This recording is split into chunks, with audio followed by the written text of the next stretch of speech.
Beim Bauern einkaufen ist für mich ein Muss und ich habe da jetzt ein paar Besonderheiten aus meiner Heimat mitgenommen. Und ganz speziell habe ich den Cremetopfen mitgenommen. Magst du mal kosten? Sehr gerne. Also der sieht ja richtig, richtig lecker aus. Jetzt bin ich gespannt.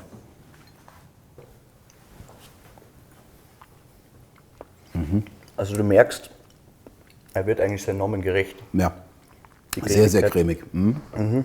Das ist natürlich das Schönste für einen Koch, eben ja, aus so einem Fundus schöpfen zu können, mit solchen Lebensmitteln arbeiten zu können. Und wir haben ja bei unserem Gericht den Serviettenknödel, der, ja, sag ich jetzt mal, die Stärke, die Energie mitbringt, die Kohlenhydrate. Wir haben den Kohl, wir haben das Fleisch.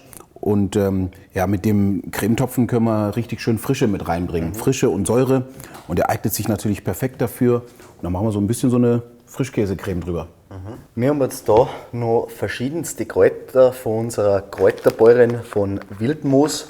Und die hat uns da zum Beispiel einen Ysop, da Salbei, eine Apfelminze, Brennnessel, da ein bisschen an Oregano und einen Beifuß.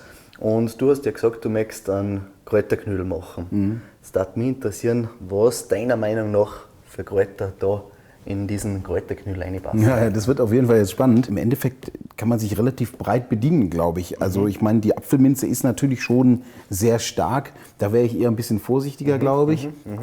Wobei die riecht großartig. Ja, die hat echt schön Ganz toll getrocknet, aber ich glaube, wir können hier Oregano ein bisschen mediterran werden. Beifuß ist natürlich perfekt, ja. bin ich Auch voll gerade in Verbindung mit dem Rotkraut hat ja dann auch immer so eine, Kräuter haben ja auch immer eine heilende Wirkung oder beziehungsweise eine medizinische Wirkung. Ysop finde ich toll, Brennnessel großartig, ja. Also ist mal was anderes einfach. Salbei können wir auch gerne ein bisschen was reingeben. Wenn wir so einen kleinen Mix machen daraus. Ja. Da habe ich jetzt noch das Purpurbrot. Daraus wird dann eine Knödelbrot-Mischung gemacht, auch mit anderen Broten noch. Ich würde das gerne mal anschneiden. Wenn ich Ja, bitte gern, bitte gern. Aber es sieht toll aus. Schön mit hohem Roggenanteil auch, ne? Das riecht fantastisch, ja. Ja, das ist.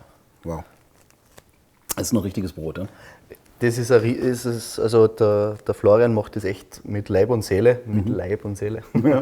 Und Auch mit Leid und Seele wahrscheinlich auch. ja, das Bäckertum ist ein sehr harter Job. Muss man auch schlucken. Ja, ess mal ruhig. Rudi isst noch ein bisschen, ich auch gleich, weil das Brot ist wirklich fantastisch. Und daraus werden wir unseren richtig schönen Serviettenknödel machen. Dann für unser Skihüttengericht in Wagrain-Kleinaal in allen teilnehmenden Skihütten.